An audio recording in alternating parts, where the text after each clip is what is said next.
Okay, so now we have done the rally on the 11:20 turn, and actually it went fairly well for both sides, I would say. If we start over here, amazingly, even though the Dutch have quite low morale generally, and their army morale is now down, so they have +5 on all their rally die rolls. They managed to actually rally this one. So I marked with black, these little black squares, everyone that has managed to rally from routing. So these are now shaken disorder, as well as these ones instead of routed, and also this one. So they managed to rout quite a lot of troops over here. I don't know if that will help. One is still routed. They did not manage to rally the shaken people in Fontenoy. So I don't know how well this will turn out for the Dutch in the end. The French also managed to rally their unit in the redoubt here.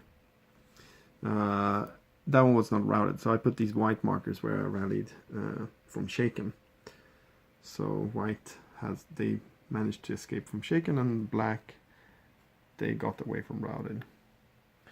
So I also started modding here a little bit. So these new markers are just transparent half-inch markers that I bought from, I think, Litco, and then I drove the pen around the edge. So black border means routed, and yellow border means disordered. So on this front here, actually, there were quite a few French that did rally, but on the other hand, quite a few of them still are routed, and it's looking quite open here now for the Allies to push in here. Although we have fresh French forces over here and over here, and I don't think there were any significant. Oh, this guy actually managed to rally from. He was routed. He was next to an enemy unit, and he rolled exceptionally high here. Oh, I think it's only 1 or 2 strength points left, but nevertheless. So I think I will wrap this game up here.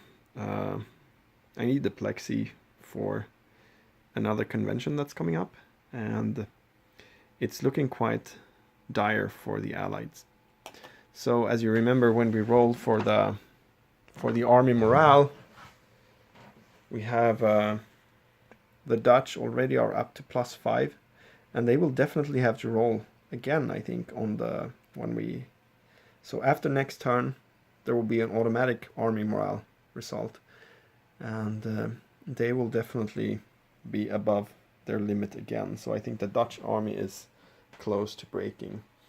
The French army in total they haven't taken a lot of losses compared to the Allies and the Dutch. So unless Cumberland can really do something here, maybe push all the way up here, manage to break the French perimeter, but I don't see that happening quite soon. There are lots of French forces ready to line up here. So really I have a hard time seeing actually how this could end well for the Allies. So I'm going to call it a loss for the Allies and the English and the Dutch.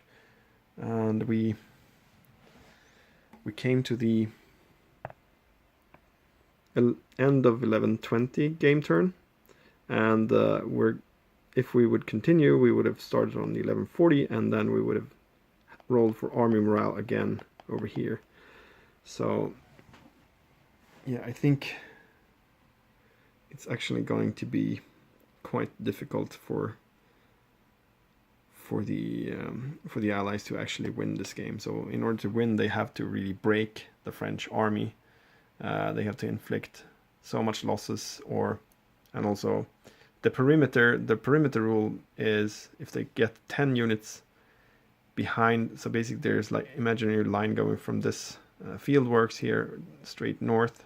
So if they get 10 units within the perimeter here, or if the Dutch manage to get lots of units in, 10 in total together with the English, then the French army morale rolls will be more difficult, but they still have to take the army morale rolls, so they still have to inflict lots of damage.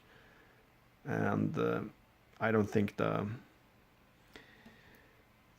especially not the Dutch, they can't hold out for much longer. They can't push this attack for much longer. And even the English, I think they will have a hard time pushing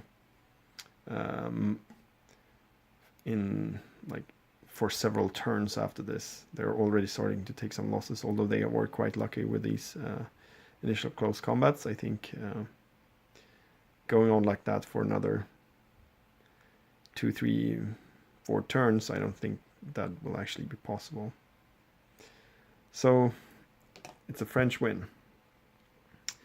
So what do I think about this game? Well, as you could see with my new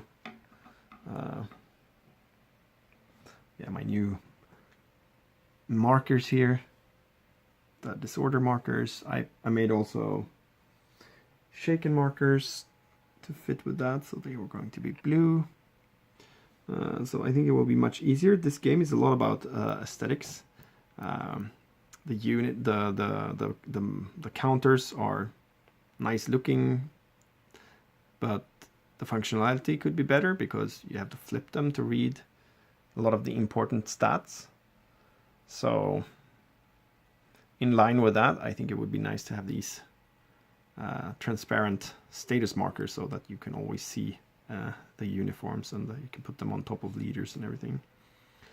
I think this is a really interesting game, actually. I'm really liking it a lot, even though there's a lot of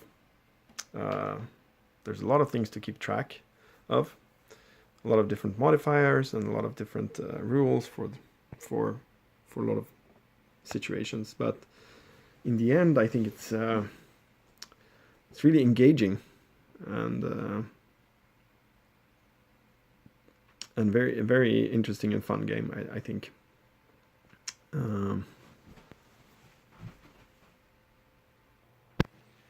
So I really want to try more games in this series.